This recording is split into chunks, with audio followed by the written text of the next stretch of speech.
All right, guys, back on the heater project. We're burning daylight because it's horrible daylight savings.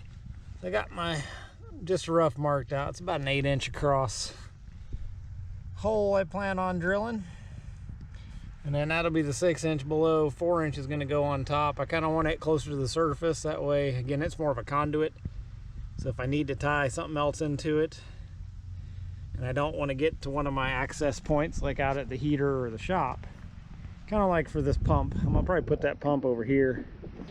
So I'll probably just bury a short run of underground cable, and I'll just cut me a hole in the top of this, tuck that underground in, run it in the house, and then I'll just cover that hole up with silicone or JB weld or something, and then cover it back over. So having it closer to the top is a little more beneficial. So the way I'm gonna do this, drill bit, and it's gonna be a long, slow process, just drilling holes through this 8-inch wall.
Definitely a little hot.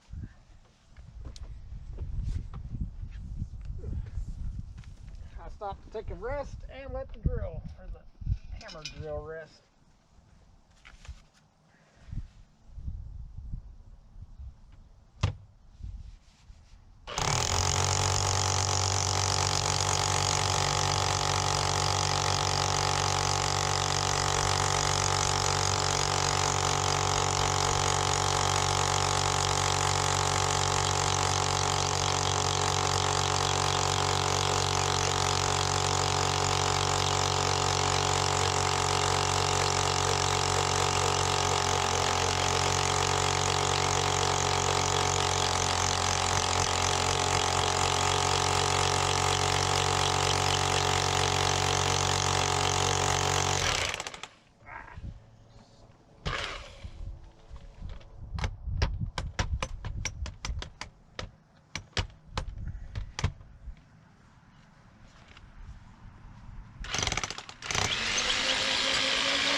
Alright guys, got all our holes popped in.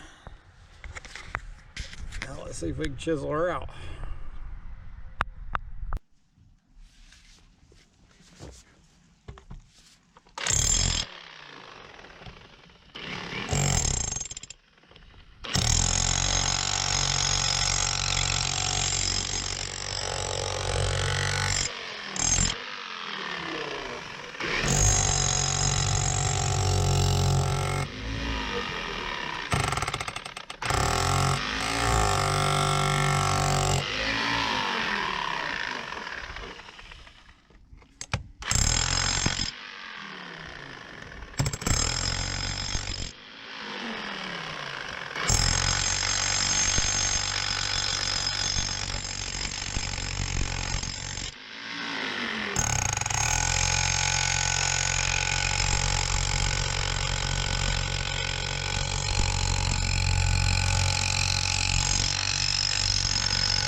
All right, guys, sun's going down, and I'm running out of time like every day. Way. Good little storage place. So, let's see here. If you can see that, I've actually got a piece of angle on the top, or a piece of rebar on the top, and a piece going vertical. But we are through. So that's the key with concrete. It's really strong in compression, so it doesn't like to split if you just drive a wedge through it. But if you can give it some gap and just start peeling these layers off, it's not real strong in tension, so it just sort of break away. So that's the key, getting your holes in. Probably wouldn't hurt to even put some more holes crossways. And I might do that down here. I might actually put some verticals to help try to break this at the bottom up. But the old Hilti is building some heat. It's hot to the touch. So I might give her a little rest and come back at this tomorrow. We'll give it the old snap of the fingers and be done. All right, guys, we got her all done. Cut through my piece of rebar, the Hilti TE72, and put in its work, definitely. The Craftsman came in to finish off the rebar with the, I believe that's a Diablo blade. Carbide blade on it, which still has most of the teeth wore off, but we got her done. This was my biggest chunk. It was sitting in there about like that, attached to the rebar. Able to finally get a good piece to break off, but everything else is just slow and steady. So now let's do the YouTube snap. We're going to take all this concrete, crush it up, and go make a pad for the boiler. And there we go. We crushed up all that concrete, stretched it out, and we got us a pad. Not really, but wish it worked that way. So you can hoss that in the bucket. That one's 90. Not that one. That one in the bucket. All right, guys. We are about ready to pour some concrete. A couple bags of Portland cement I need to get rid of. So we're using some just old limestone gravel. Not exactly what you're supposed to be using, but I got it around and I need to get rid of it. The skid steer, got my son out here helping me today. Skid steer battery doesn't want to, alternator's not working, so we got our temporary alternator hooked up. We're gonna mix all this in the skid steer bucket because we got a lot to mix.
All right, guys, that's our poor man concrete solution right there.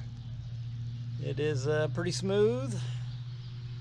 The main thing for a boiler is make sure your edges where the supports sit are all good. We might be a fudge low in the middle, but ended up underestimating my bag count a little bit. Had a big bag of Portland, 100-pound bag, 90-pound bag. So that was our first bag we mixed in the bucket. 8 bags of Portland, or 8 bags of concrete mix on top of it. And we ran about a couple, probably another 4 or 5 bags short. We used another part of a bag of Portland I didn't plan on. It was pretty soupy, but we got it done. Come back here when it sets up a little bit and trowel her out. Hope you guys enjoy. So I did get out here last night. I did put one more trowel on the concrete. Before I did that, put all the kids' handprints, the wife's, mine, in it. It's good and firm. Then we also did handprints over here as well. Not exactly sure how this boiler is going to sit on here. I might actually cheat it back a little bit if the tubing allows. Got our pad done. We'll let her cure the rest of the day too before we pop the forms off. Although I'm sure it's ready to pop, but it is actually 2 days later since I started making that hole. So I got half the hole done. We did the pad yesterday, came back today, finished the pad. It is the Monday before Thanksgiving. It is cold, about 45 today. Rain's supposed to be rolling in here anytime. Something I'll put the tractor up. It's getting a little windy. I'm gonna put the big excavator up. I got a pile over here burning in the back that I need to get put up. And then I'm also gonna try to stuff that pipe in the house there and get that foamed up this evening. As long as I can get the pipe in. Main thing is get the pipe in. I can foam it from inside the crawl space or outside, either one, no big deal. Keep the cold air and the rodents out. I still got to get the thumb on this thing fixed. It works when it wants to. It's got a 1223 code on it. I'll have to look that up. And the big tree job I've been working on, I got a video. I'll show a cleanup on that at least and talk through that job. But this is the last of that job, burning it up. Ooh, it feels good by the fire. So the big stump I cut on that job is right there. So I believe I said it was a 4-tree codominant. Yeah, 1, 2, 3, and 4. Big codominant maple, and maybe even had a 5th coming out of it at one time. So, all right. Not sure if it's really codominant or not. It looks to me like this is a split line right here where 2 trees were so close they kind of grew together and then branched out from there. But it made cutting that thing down a little more difficult. And it'll burn for a good many fires. But I'm gonna sit here, enjoy the fire for a while, warm up, and then get a little more work done, and then call it a day.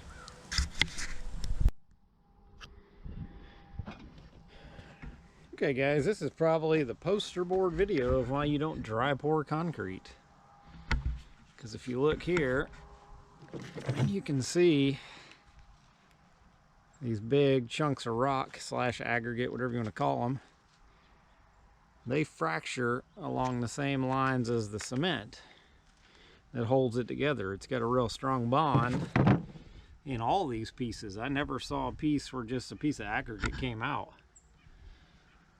It all fractured really well, so you've got great bond strength here. Is where you see the dry pour, people that have broke it up, see like whole chunks of aggregate just fall out because when you dry pour it, the cement just can't bond to the aggregate good enough. So it regardless of what anyone says, it's not as strong as wet pour concrete. And from what I've seen, I think it's about half as strong from a guy that did some testing. So probably strong enough. The reason I say that is because I did debate dry pouring that footer over there, or that pad for that boiler, but I'm kind of worried maybe that trench that's sitting over will settle a little bit, even though I tried to compact it some with the bucket. So I want that concrete to have enough strength that even if it settles, it's still going to sit there and be okay.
Well, the rain has set in, and that's that.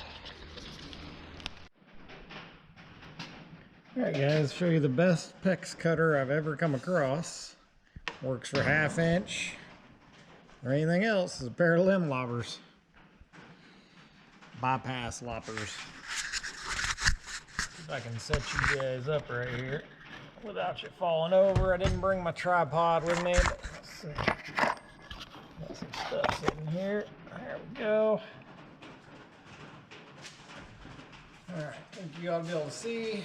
So we will, let's see, I actually do need a couple pieces here for inside as a, actually no, I probably don't. I gotta be 1 inch that I use for plugs. Pushing them up good and wide.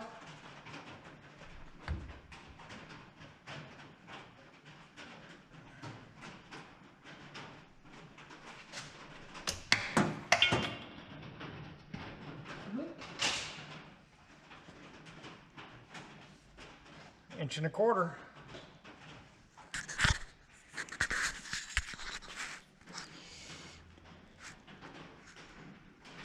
Let's see, there we go. Cuts it pretty nicely. It actually does. I actually used it to cut all this 1/2 inch years ago. And the 3/4. It all gives good clean cuts. Even I didn't figure it'd do this 1 1/4 inch, but it actually does.